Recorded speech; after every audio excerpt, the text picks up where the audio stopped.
How to use Dropbox as a hard drive. Now I have a Dropbox installed right here.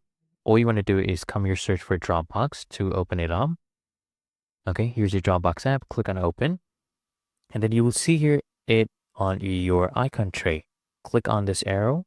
And right here, if I click on this Dropbox, you'll see this folder icon. If I click on this, it will open up my Dropbox in my file explorer. This is basically my external hard drive. I get up to 2 gigabytes for free. So if I go ahead and put anything here, it will also show up on my Dropbox account, which is synced to my email. So all my devices, my PC, my phone. Let me show you. Okay, I'll go ahead and upload this free stock of this person on my Dropbox folder right here, test 1, 2, 3, 4, 5. Let me go ahead and open up my Chrome.